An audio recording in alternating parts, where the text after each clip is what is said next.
Hi everyone, thank you so much for joining us on our virtual learning safari. We know with schools being closed, we still have students that want to continue to learn, and we are here to teach you all about wildlife even though we're not in your classroom. So today on our learning safari, we are going to be talking about North American natives, animals that you can find right in your own backyard. As you guys are social distancing, this is going to be really important because maybe you could go out in your backyard and see what wildlife is out there and kind of teach yourselves a little bit too. So today we're going to meet two animal ambassadors that you can find right here in North America. The first one is one that you might not see out right now since it's a little bit cooler and a little cloudier. But once the sun starts to come out during springtime, he will be definitely out and about. His name is Stewart, and Stewart is a gopher snake.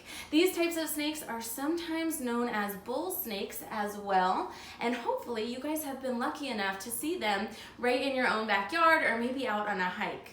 Now sometimes these snakes get confused as a rattlesnake because when they feel scared or threatened, they're gonna rattle their tail. The difference is gopher snakes, unlike rattlesnakes, don't actually have the rattle. So they're kind of trying to fake you out. They will move that tail back and forth and look as intimidating as they possibly can, but you won't really hear any rattling going on. These snakes are not venomous. A rattlesnake is venomous. Gopher snakes are constrictors, and that means they give their prey a big squeeze before swallowing it whole. Now, I don't know if you guys can see from how far the camera is right now, but he is sticking his tongue out, and if you know anything about snakes, you know that when he sticks his tongue out, he's collecting up all the scent particles in the air, and he's actually smelling. Those little scent particles will stick to that tongue. He'll put his tongue back into the roof of his mouth. He'll touch it to the roof of his mouth, I should say. He's got a special organ up there called a Jacobson's organ, and that's gonna act like a tiny little computer and tell his brain what he's smelling. Now, all snakes, including gopher snakes, have a really important job to do out in our backyards and in our ecosystems. These animals are carnivores, which means that meat is on the menu for them. They'll eat any type of small rodent that they can find, and it's really important that they do that. In order to keep our ecosystems in balance, we need carnivores like snakes to make sure that those tiny rodent populations never become too large. He makes sure our ecosystems stay in balance. So even though snakes can sometimes be a little bit scary or intimidating to you, they are really important and they do have a job to do out in our natural world. So maybe next time you're on a hike and you see something like a gopher snake, I always like to tell people, don't approach it, let it do its thing. Usually they're a little bit more afraid of us than we are of them.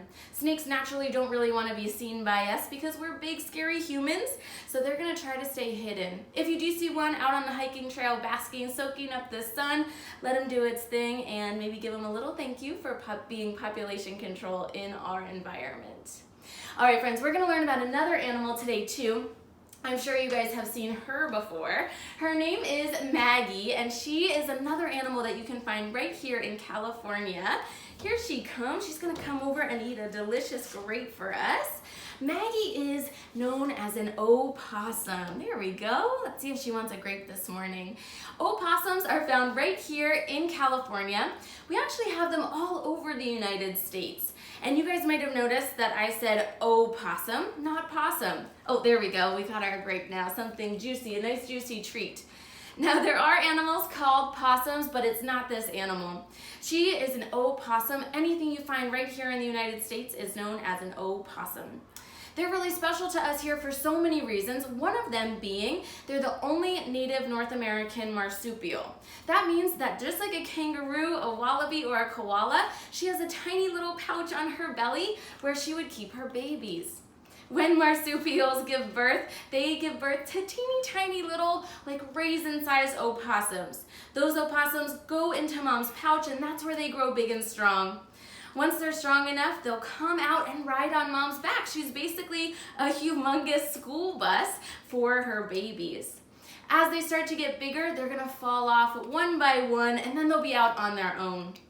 Just like our gopher snake had a really important job to do as being a carnivore, she has an important job to do too. She's a scavenger. That means that she eats up any type of food she can find out in the wild. Rotten fruit, maybe fresh fruit from your garden, maybe old meat on the side of the road, anything she can find, she's gonna eat that up. It's really important that she does that because she is the cleanup crew for our environment. She makes sure that everything stays disease and bacteria free. Now, speaking of diseases, if you guys have ever heard of ticks before, those tiny little arachnids that can bite onto your skin and cause Lyme disease, she alone, one single opossum, is going to eat around 5,000 ticks every single season. So she drastically reduces the risk of Lyme disease in our area too.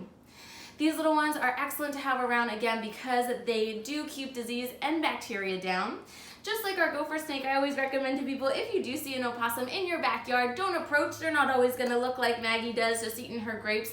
So again, just feel very lucky that you got to see one in your backyard and let it go about its business. Now, she is showing us her beautiful tail there. She has what's known as a prehensile tail. That means that she has muscles all throughout that tail to help her wrap around.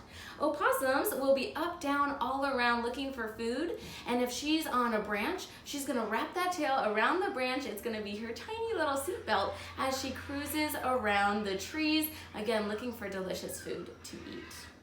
Guys, I want to thank you so much for watching our first virtual learning safari. We are going to be posting learning safaris on our Facebook every Monday, Wednesday, and Friday for the next 2 weeks, and then maybe more. They're going to be posted at noon. We're going to go live every Monday, Wednesday, Friday. So be sure to like us on Facebook. That way you can tune in. Also on Instagram at Pacific Animal Productions. Thank you guys so much for joining us, and we'll see you on Wednesday with our next virtual learning safari.